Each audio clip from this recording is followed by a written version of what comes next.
Good day semua, mudah-mudahan sehat. Kami alhamdulillah juga sehat di sini. Kembali Agung SS Oil Gas Mine Law Channel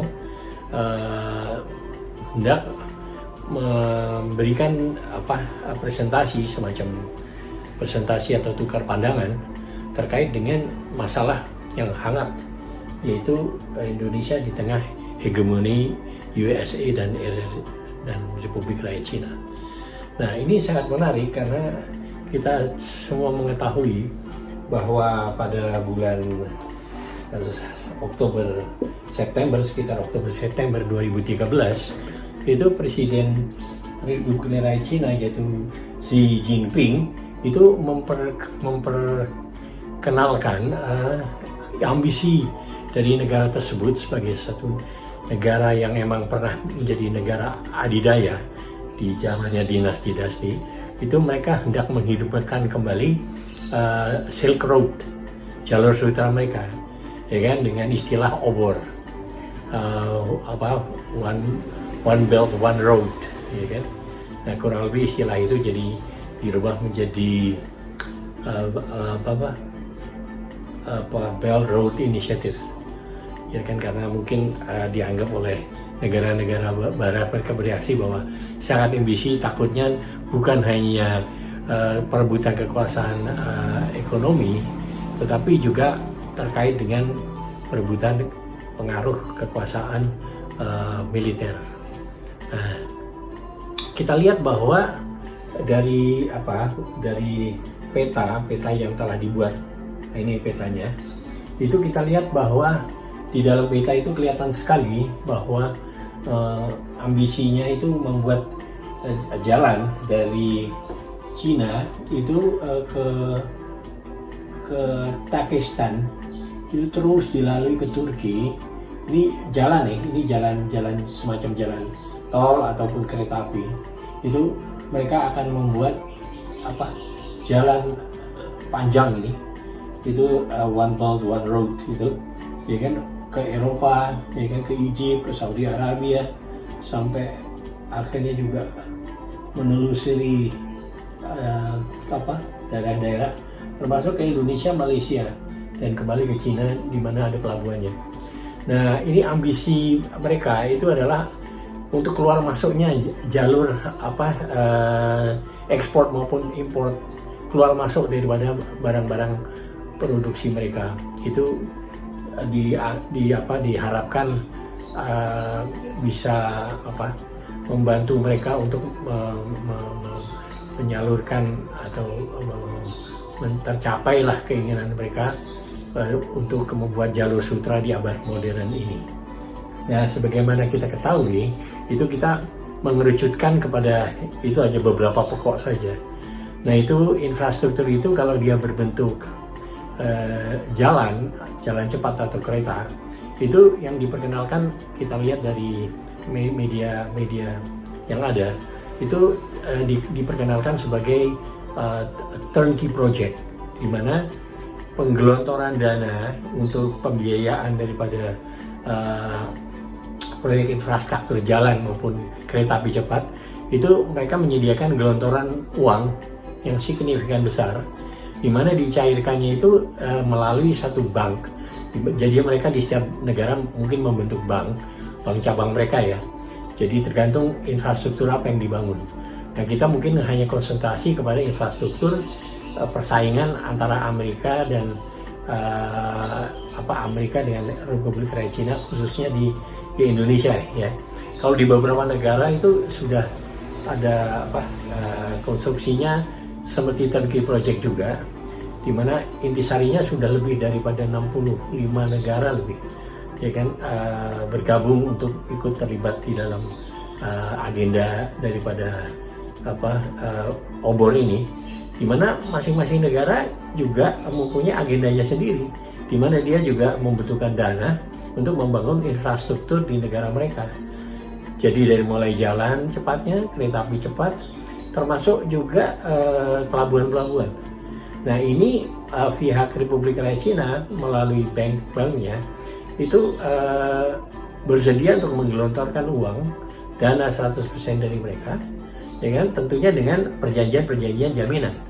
Di mana perjanjian jaminannya itu termasuk kalau sekiranya pinjaman terhadap investasi infrastruktur itu tidak kembali dalam tempo yang diperkirakan, itu diperhitungkan, maka ada klausula jaminan di mana jaminan itu dia berhak untuk mengambil alih pengoperasian daripada infrastruktur tersebut termasuk pelabuhan.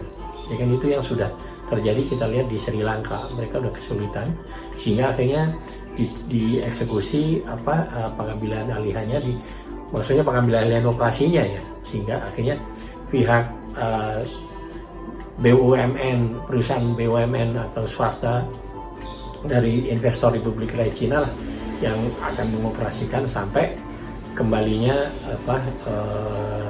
uang pinjaman yang digelontorkan tersebut, ya kan, dari operasi daripada pelabuhan maupun itu karena ini rencananya agendanya Republik Rakyat Cina sih ingin mengembangkan itu jalur obor itu yang negara-negara yang dilalui itu, sehingga distribusi keluar masuk barangnya itu bisa lancar dan tidak terganggu. Dan itu mereka mengharapkan itu selesai komplit itu kurang lebih targetnya 2049. Nah, itu kurang lebih di Indonesia sudah kita lihat ditandatangani beberapa memorandum of understanding antara pebisnis Indonesia dengan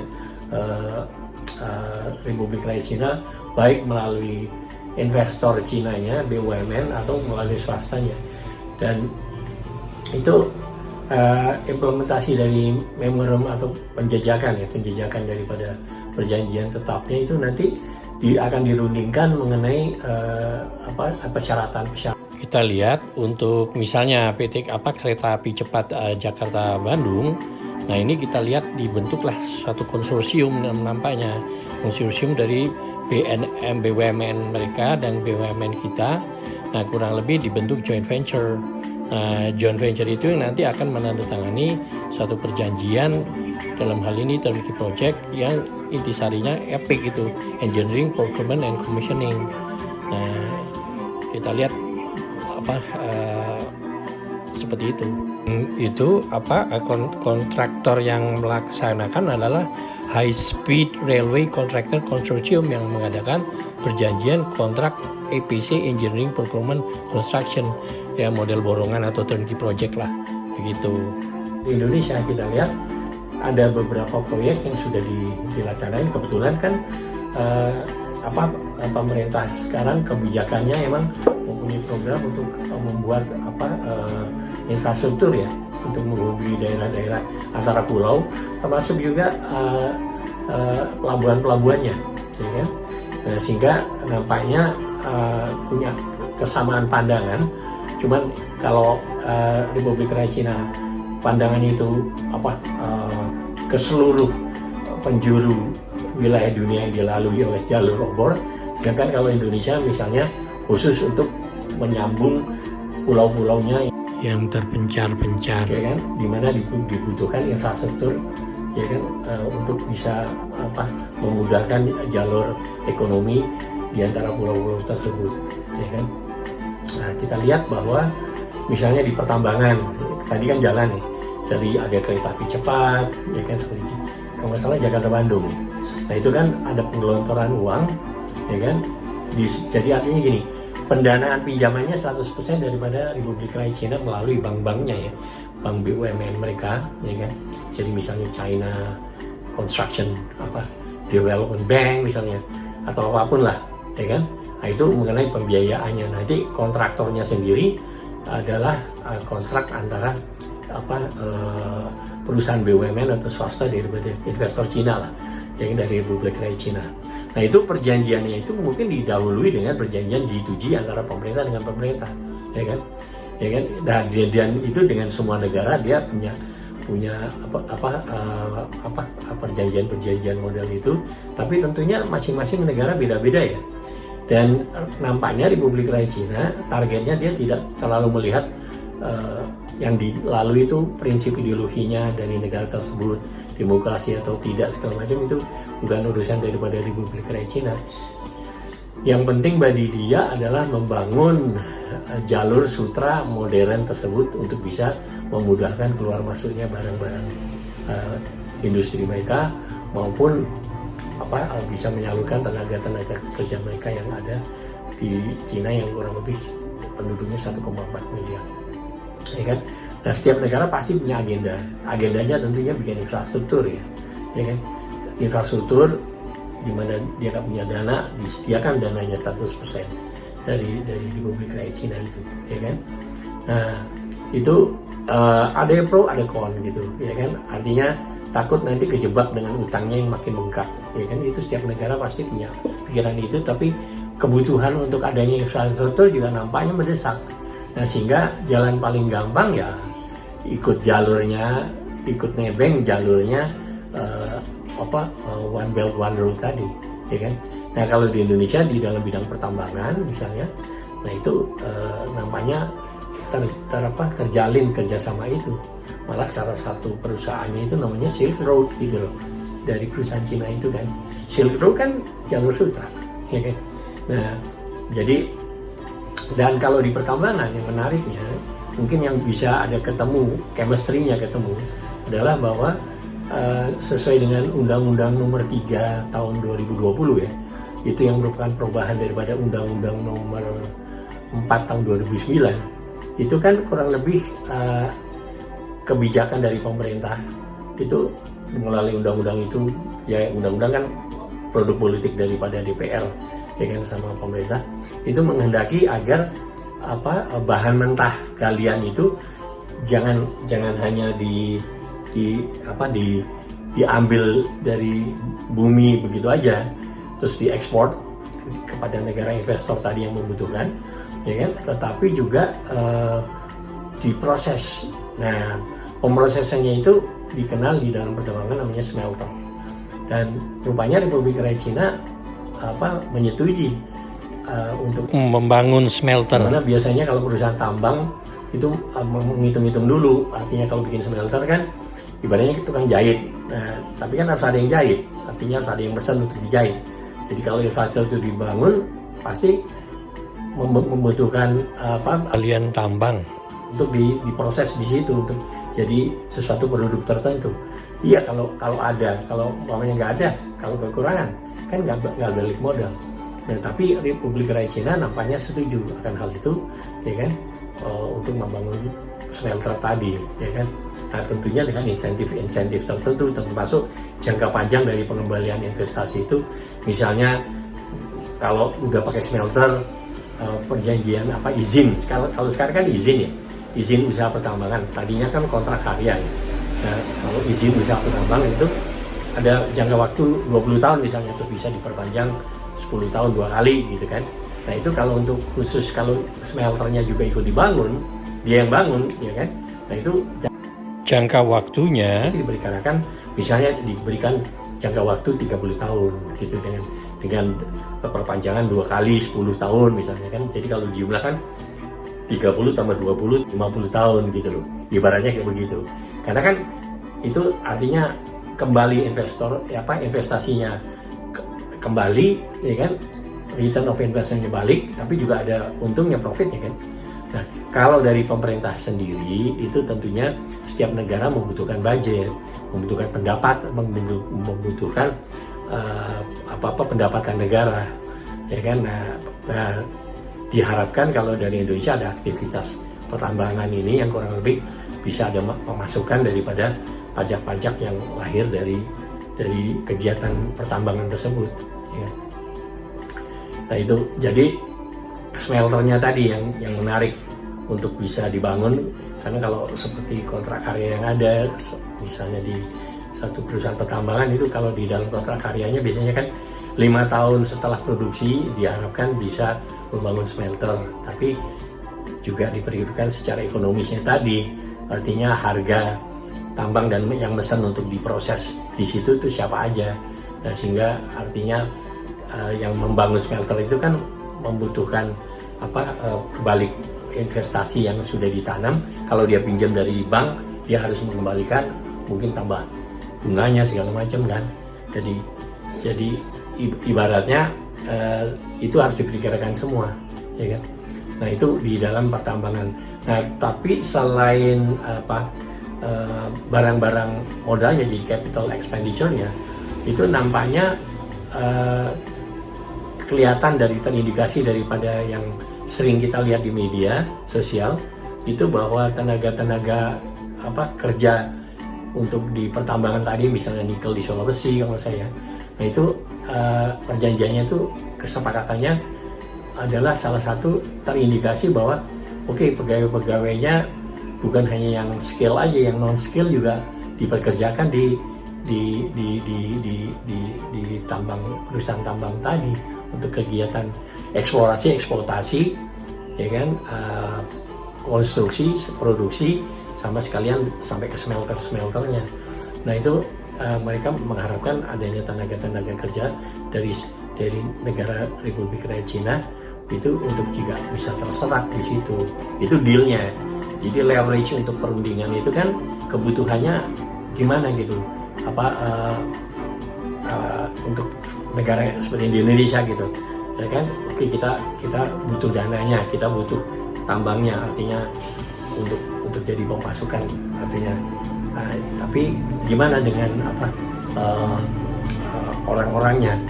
Apakah bisa nggak menyerap? Kan biasanya harus menyerap local content, barang-barangnya maupun kontraktornya maupun perusahaannya, maksudnya perusahaan lokal maupun orang-orangnya kalau bisa diserap dari lokal di daerah setempat di mana dilakukan itu, maupun kayak ahli-ahli dari negara Indonesia lah nah, tetapi nampaknya kita lihat bahwa paketnya ada paket yang disepakati itu ada tenaga kerja, penyerapan tenaga kerja dari negara Republik Rakyat Cina, dan itu hanya tergantung, emang istilahnya semua tergantung daripada kekuatan negosiasi di antara dua negara dulu, terus diimplementasikan kepada perusahaan-perusahaan tersebut.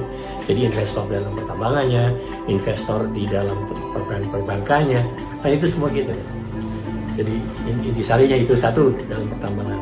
Terus nomor dua yang turnkey project mengenai kereta api cepat misalnya, sama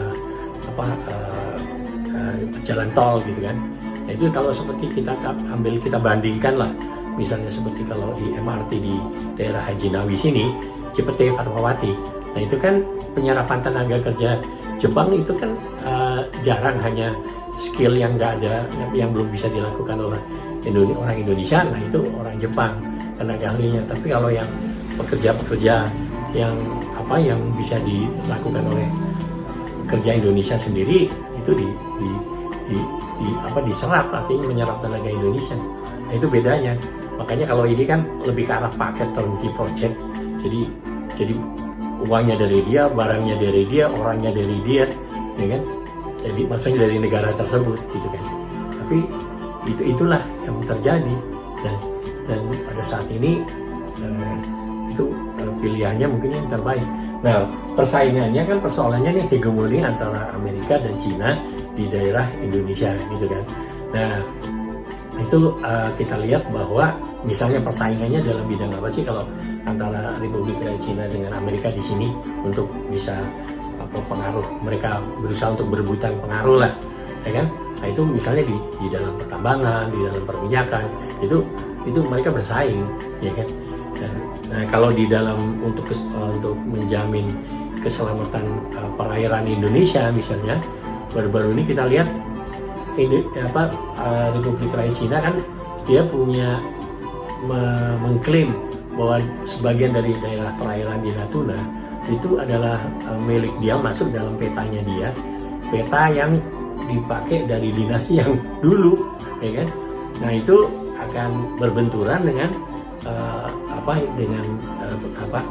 deklarasi Juanda, di mana deklarasi Juanda itu adalah semua wilayah Indonesia itu dari titik-titik pantai yang terluar itu dalam keadaan pantai itu airnya surut, ya itu terus ditarik gitu kan. Nah itu semua merupakan ya konsep archipelago lah, ya kan. Yang tadinya semula ordonasi Belanda nggak begitu. Ordonasi Belanda itu menganut prinsip bahwa setiap pulau 3 mil itu yang milik pulau itu, tapi di antara pulau-pulau itu boleh kapal-kapal asing lewat di situ. Nah itu sangat mengganggu Indonesia. Nah sehingga diperkuat oleh Pak Mokhtar, perjuangannya kalau sampai 25 tahun, ya kan, untuk memperjuangkan bahwa titik terluar itu ditarik 12 mil di PBB, dan akhirnya disetujui dengan satu konvensi di mana, ya kan, akhirnya berhasil. Nah itu kan berbenturan. Nah sehingga untuk kasih message kepada Cina, itu Indonesia mengadakan kerjasama latihan militer dengan Amerika, ya kan. Nah, kita lihat di situ kan, apa artinya kalau secara ekonomi banyak kerjasama dengan Cina dengan sistem yang tadi yang sudah diterangkan, tetapi kalau dalam bidang kerjasama militer untuk keamanan, nah itu Indonesia kayaknya terutama seperti untuk Natuna, untuk mempertahankan daerah yang diklaim oleh Cina juga, itu 9 dash atau ada dotted line itu akhirnya Indonesia bekerja sama dengan Amerika, ya kan, untuk militernya, latihan perang bersama lah, kurang lebih gitu. Nah itu kan message-nya sedang disampaikan kepada Republik Rakyat Cina kan, bahwa hey, jangan main-main, ini daerah teritori kita dan kita di backup loh oleh satu negara yang superpower juga. Nah, mungkin sementara itu sementara ini hegemoninya yang menarik itu udah sementara itu sampai di sini dulu, dan mungkin kita sambung di lain kali terkait dengan Indonesia berada di tengah-tengah hegemoni persaingan perluasan kekuatan pengaruh geopolitik lah antara super adidaya Amerika versus super adidaya Republik Rakyat Cina. Oke, sekian dulu. Mudah-mudahan ada manfaatnya, dan sekiranya berkenan dan dirasakan ada manfaatnya, silahkan di like dan di subscribe, ya kan. Tapi kalau enggak ya no problem, ya kan. Mungkin sekian dulu episode kali ini, dimana nanti hasil daripada rekaman video ini kita akan linkkan dan kita upload di dalam blog kita yang kebetulan namanya adalah Snapshot Artikel Hukum Bisnis AGS Saku Agung SS. Itu blog bahasa Indonesia yang sudah lama saya bikin, kurang lebih dari tahun berapa, 2009 apa? Tapi blog, ya kan, tulisan-tulisan, karena kebetulan penulis tertarik untuk merangkum, membuat itulah snapshot dari masalah-masalah artikel mengenai hukum bisnis, ya kan, terutama kaitannya misalnya dengan perminyakan, pertambangan, gas, sama juga pembiayaannya. Dan mulai dari 10 bulan yang lalu kami Agung Supomo Sulaiman itu melakukan kegiatan YouTube, ya kan, nah di mana jadi YouTuber lah. Nah itu di Agung SS Musik Channel. Nah terus terpikiran, kalau gitu sekalian aja bikin YouTube tapi terkait dengan pengulasan snapshot lah daripada masalah-masalah geopolitik terkait dengan juga bisnis, ya kan, bisnis misalnya salah satu bisnis yang hukum pertambangan, perminyakan, ya kan. Mungkin sekian dulu. Terima kasih atas perhatian. Thanks for watching. Thank you.